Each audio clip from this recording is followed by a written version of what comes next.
Hello everybody, welcome or welcome back to my channel. Today I'm going to be telling you all of the books that I've read over the past couple of months. So this will be my my August and September wrap up. I didn't do any wrap ups before August just because I was basically just rereading Sarah J Maas books and that was it. So these are all of the new books that I've read over the past couple of months. So I'm going to quickly go through August first and then I'll go into detail in the books I read in September. I'm going to try and make this as quick as possible just because I don't want this video to go forever. But I appreciate you being here anyway. So the first book that I read in August was Icebreaker by Hannah Grace. I had wanted to read this for ages. I got this one for my birthday, I think, and I was just really excited for it. This was my first ever sports romance book, full stop. It is a romance between a figure skater and a ice hockey player, and I really like both of the characters. Like, at times it was kind of like corny and, you know, a lot of it was seeing them partying, but honestly I really had fun reading this. I think I gave this one 4 out of 5 stars. I really enjoyed reading about Anastasia and Nate as a couple and like just seeing how their relationship grew and developed. And I really loved the main conflict in this book as well, because it wasn't like a third act breakup or anything like that. There was conflict happening that wasn't just due to like bad communication or whatever. And if anything, like, Anastasia is such a good communicator. Like, honestly, almost to a fault. Like, there is no miscommunication with this girl at all. I have my full thoughts and everything up and my reading experience in the reading vlog I did with this, but yeah, I really enjoyed it overall. I do want to give a trigger warning for disordered eating though. There is a lot of talk of calorie counting, and the main character Anastasia ends up sort of struggling with her diet a lot, and obviously she's a figure skater, but it does sort of take place a lot in this book, so just keep that in mind. But I did enjoy sort of how it was handled, if that makes sense. But yeah, really enjoyed this one. And then I ended up reading Throne of Glass and Crown of Midnight in August. These were rereads for me. I have been rereading all of Sarah J Maas, like I said just before. I haven't read these books in so long, and I still have not read Kingdom of Ash, and I've been reading these books since like 2014 or 2013. Throne of Glass, I think I gave 3 stars, which was also my original rating as well. Like, it's not my favorite book in the world, but like, it's a fun time, and it basically follows Selena Sladothian, who is an assassin, and she takes part in this tournament to try and become the king's assassin. And then we have Crown of Midnight, which is a direct sequel to this one. If you haven't read this series, like, the plot is fantastic, even if I haven't read the last book in the series. But this is just basically a continuation, has a bit more romance than this one does. But I honestly, this used to be my favorite book of the entire series, apart from Tower of Dawn. But I gave this one, I think, like 3.5 stars out of 5, and this used to be like a 5 out of 5 star read for me. So that's interesting, but I still really enjoyed it. Like, I still think this is so much fun, and we get to see more of like the castle and the world, and it's really good. Sorry, slightly different angle, my camera was dying. But after that I read Things We Never Got Over and Things We Hide from the Light, both by Lucy Score. I love Lucy Score's writing so much. I read By a Thread by her like a few months ago, and I loved it so much. And I decided I really wanted to pick up like her other books as well, including these ones, which were really popular, or started getting really popular maybe like a year or 2 ago. This is a small town romance series, each following a different couple. So this one follows Naomi and Knox. Naomi is a runaway bride, and she ends up in this small town of Knockamout, and she's like getting a lot of bad luck happening, but then she ends up really kind of falling in love with the town and the people who live there. I really love this one because it really got the feeling of a small town like right in my eyes.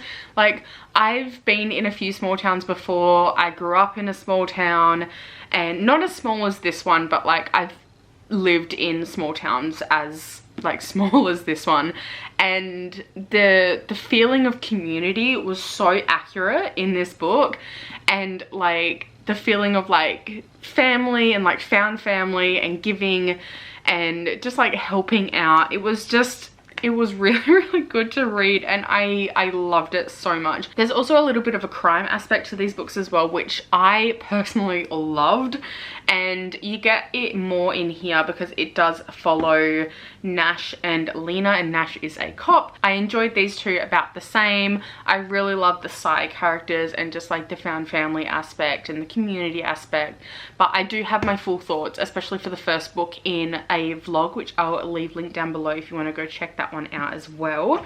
And then finally for August, I finally picked up Fourth Wing, which I also vlogged my experience. I get the hype.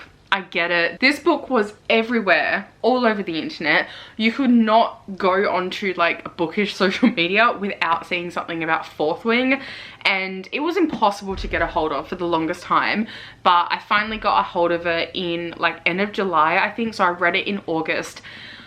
I get it. I love this so much. This was a 5 out of 5 star read. Like, I just had so much fun reading this. This is a fantasy romance with dragons. It's set at a war college, and there's like political intrigue. There's characters with different powers and stuff, and there's dragons. The dragons were like my favorite part of this book, and oh, I loved the dragons so much. Like, honestly, I know this is a fantasy romance series, but even if there wasn't any romance in here, which honestly there barely was, I would have been a-okay with that because it's just so fantastic. It's so much fun, really like easy to read as well, like unputdownable, and like I get it. I get the hype. Like, I cannot say that I'm a hater of this book because I loved it so much. Now for the books that I read in September, I feel like I had a pretty good reading month in September, especially at the beginning of the month. I had like a 24-hour readathon for the first time, and God, it was hard because I was like getting sick at the time. I'll leave the vlog down below as well, but like I feel like I got so much reading done as well, so that was really cool. But the first book that I read for the month was Things We Left Behind by Lucy Score. This is the third and final book in the Knock 'Em Out series, which is this series here. And this was my favorite one of the entire series. This one follows Lucien and Salome, who we get glimpses of throughout the other books, but we really delve into their backstory and their past in this book. And oh my God, I loved learning about the history. Lucien is definitely my favorite guy in this series. Like, he's grumpy, and he's like a grumpy boss as well, but like, I don't even, oh, I love him. I love him so much. And I loved his backstory. It made me cry. And I really love Salome as well. Like, she's a librarian, and just, oh my God, there's so many things I love about this. I won't go into too much detail because this is obviously book 3, but this I think was the best book of the 3 for me personally.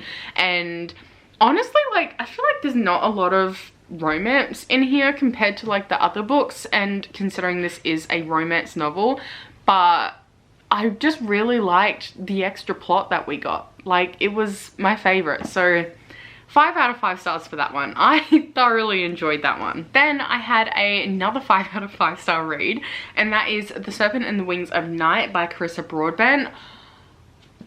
Oh my God. I have not been able to stop thinking about this book and the world since I read it. I ordered the other 2 books in the series immediately upon finishing this, or actually halfway through I ordered the other 2 books, and they've arrived recently, so I'm gonna pick those ones up soon. This is the first book in the Crowns of Nyaxia series. This is about Aurea, who is the human daughter of the Vampire King. Aurea ends up taking part in this competition. Not only does she have to try and win this competition, but she also has to just try and survive it in general, because she is a human, but everybody else in this competition are vampires who want to kill her. And it is so well done. The character development is amazing. I love the relationship in here as well, like the love interest, it's enemies to lovers, and oh my god, it is so well done. I adore Rain, like the love interest in here, so much. Rain is just unlike any other love interest that I've really read in a enemies to lovers romance. He's just like, he's very sweet, he's kind, he's very caring, like he's very open, and like I wasn't expecting that. Normally it's, you know, they're really dark and broody, which I also love, don't get me wrong, but it was just really cool to see that in like the love interest, and I loved him. I loved the world. I'm obsessed with this book. Then I finished Happy Place by Emily Henry. I didn't technically read the entire book in September. I just finished it. I think I had like 100 and something pages left to go when I was doing my readathon, and so I finished it. I was tabbing this originally because it's got a lot of like beautiful lines here and there. I did like this book and I definitely see why people enjoyed it, but it wasn't my favorite. Like, I was bored a lot of the time. I just found myself not really connecting with the main couple at all. It's a second chance romance and there's a lot of like miscommunication, but not in a bad way necessarily, just in a really like heartbreaking, realistic way. But I do think that if I read this like a few years ago, I probably would have eaten this up and loved it. But at the moment, like, I don't know, I didn't really love it as much as I was hoping to. I think I gave this 3 out of 5 stars from memory, but I have my full thoughts of this in the reading vlog as well. Then in that same vlog, I read If We Ever Meet Again by Anna Huang. This is the first in a series. This took me like not long at all to read. This is set in Shanghai on like a school trip, I'm pretty sure, and it's between Blake and Farah, who meet and then eventually fall in love. And honestly, like, this didn't have a lot of substance, but I didn't hate the writing as much as I hated the writing in Twisted Love by the same author. I still only gave this like 2 or 2.5 out of 5 stars, but this was a really good palate cleanser. Like, this was so easy to read and it was like predictable, but like, it's a fun time. I think if you already like Anna Huang's writing, you'll probably like this anyway, but I did enjoy this more than Twisted Love. I mean, I didn't DNF it, so I think that's a good sign. And then I read Comfort Me With Apples by Catherine M. Valent. I gave this one 5 out of 5 stars as well. It was so fantastic and so much was packed into this tiny little book. I don't even know how to describe this without like giving it away, because I went into this knowing almost nothing. I just got it from a recommendation and it's so strange, and by the time that you start to kind of piece things together and figure things out, kind of like in the second half or like 90% through the book, you're like, oh my god, this makes so much sense. Okay, so it follows a woman named Sophia who moves into this little gated community with her husband, and everything seems really perfect, but then it's not, and he's away a lot and she is, you know, thinking really dark thoughts when she never had in the past, and it kind of just escalates from there. I won't go into too much more than that, but if you like weird horror or just sort of like weird and strange little books in general, like, I definitely recommend this one. It was so good. It was so well written, and I want to read something like this again, but like, I feel like this is so unique, and yeah, I'm really happy I read this. It is amazing. It was so good. Next, I read Love Theoretically by Ali Hazelwood. This one is another STEM romance by her, and honestly, like, if you've read one of Ali Hazelwood's books before and enjoyed it, you'll probably enjoy this as well. Like, they're all sort of the same. Like, they all talk about how like tall and huge the guy is and how like petite and tiny the girl is. And it's always about like a girl who is in science and academia who is struggling, and then the guy is also in science and academia, but he's a little bit in a higher position and wants to help, and like, it follows the same formula, but like, I don't care. Like, it's a fun read anyway. This was, I think, my least favorite out of the 3 that I've read anyway though. I gave this one I think a 3.5 out of 5 stars, and I gave the others like a 4 out of 5 stars. So I just enjoyed this one like a little bit less. I don't think I liked the love interest as much as I enjoyed the other love interests, but it was still a fun time. Like, if you like her other work, you will still enjoy this one. And in saying that, if you don't enjoy her other books, you probably won't enjoy this one, because it's basically the same sort of vibe. The next book that I ended up reading, oh, I forgot how much I love this book. I read The 7 Year Slip by Ashley Poston. I was not prepared for how much I would enjoy this book. It was so good. I rated this one 4.5 out of 5 stars, but I honestly feel like the more I think about it, the more that this is like a 5-star read. I picked this one up not really expecting to enjoy it. Like, I was reading it for a reading vlog, which will be up soon, and I was a bit unsure because with the Dead Romantics, like, I don't know why, but when I heard that it was like a ghost love story, I'm like, nah, I don't know. There was just something about it that I didn't really care for. And it was the same sort of deal with this, because this is like a time travel romance. But the writing in here, oh my god, the writing was beautiful. It was so well done. It is about a woman named Clementine who 6 months ago, her aunt, who she was really close with, ended up dying and passing on her house to Clementine. And so she moves in, and then one day she comes home from work and sees this random man just like standing in her apartment and living in her apartment. And she's like, what is going on here? But it turns out that he is stuck 7 years in the past. So there's a little bit of like time travel, like timey-wimey stuff going on here.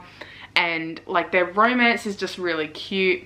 Actually, no, I remember why I gave this one like just over 4.5 stars. It's because I wanted to see more of their romance.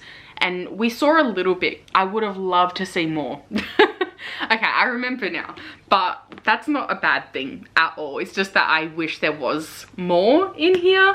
But this was still, it was so sweet. It was so well done. I was not expecting to enjoy this one as much as I did, but I think because I enjoyed this one so much, I'm going to pick up The Dead Romantics as well. I can't stop thinking about this book as well. Like, it, yeah, I recommend this if you haven't picked it up already, and if you don't get the idea, like, I recommend this. It's fantastic. And then the last book that I read in September, unfortunately, ended on a low note compared to the other books that I read and enjoyed for the most part. But oh, the book that I read is Powerless by Lauren Roberts. I have been seeing this everywhere and seen so many people singing its praises and how amazing it is. And I have to say, I don't get it. Like, I gave this 2 out of 5 stars.